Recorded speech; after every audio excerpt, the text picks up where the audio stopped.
अस्सलामुअलैकुम दोस्तों, कैसे हो सब। मैं उम्मीद करता हूँ सब खैरियत से होंगे। आज के इस वीडियो में मैं आपको बताऊंगा, ये मेरे पास जो फ्रिज है इसका कंप्रेसर बहुत ज़्यादा आवाज़ कर रहा है। कूलिंग इसकी बिल्कुल ठीक हो रही है, लेकिन आवाज़ इसकी इतनी ज़्यादा है कि हेलीकॉप्टर चाह रहा है। आपने ये समझना है कि ये फ्रिज नहीं है, एक हेलीकॉप्टर है। तो इस फ्रिज में इसका फॉल्ट क्या है। कूलिंग बिल्कुल ठीक है। कस्टमर जैसे ही मेरे पास आया, मैंने देखा, उसकी बात सुनी। वो कह रहा था कि सर इसको चेक करें। तो फिर मैं उधर गया, उधर जाके देखा, इसकी जो कूलिंग थी वो बिल्कुल ठीक थी, लेकिन इसका कंप्रेसर ख़राब था। वो कह रहा था नहीं जी, इसकी गैस का मसला है। कस्टमर को तसल्ली करवाने के लिए मैंने फिर इसका जो फिल्टर से कैपरी ट्यूब को काट लिया। जैसे ही कैपरी ट्यूब को काटा, इसकी जो फिल्टर में से और कैपरी ट्यूब में से गैस निकलना शुरू हो गई। वीडियो में आपको नज़र आ रहा है। इसकी मैं आपको आवाज़ भी टेस्ट करवाता हूँ, कंप्रेसर की कितनी आवाज़ है। इसकी गैस भी चेक करवाता हूँ।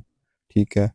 तो फिर जैसे इसके अंदर गैस निकली तो कस्टमर ने मान लिया, हाँ इसका कंप्रेसर ही फॉल्टी है।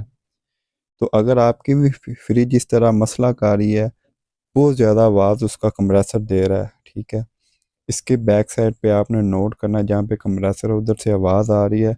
आवाज़ हमेशा बाहर से आती है, अंदर से नहीं आती। एक बात ये है। दूसरे नंबर पे फिर आपने किसी अच्छे से टेक्नीशियन से अपनी फ्रिज को चेक करवाना है।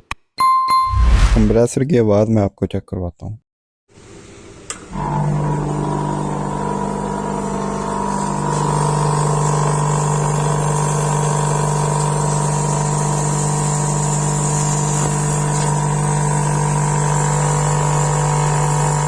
ये उम्मीद है वीडियो आपको बहुत ही पसंद आएगी। तो चैनल को ज़रूर सब्सक्राइब कीजिएगा, वीडियो को ज़रूर लाइक कीजिएगा और बेल आइकन को ज़रूर प्रेस कीजिएगा। दोस्तों, मेरे चैनल पे बहुत सारे लोग आते हैं लेकिन चैनल को सब्सक्राइब नहीं करते। मुझे आपकी सपोर्ट की ज़रूरत है। ओके, अल्लाह हाफिज़।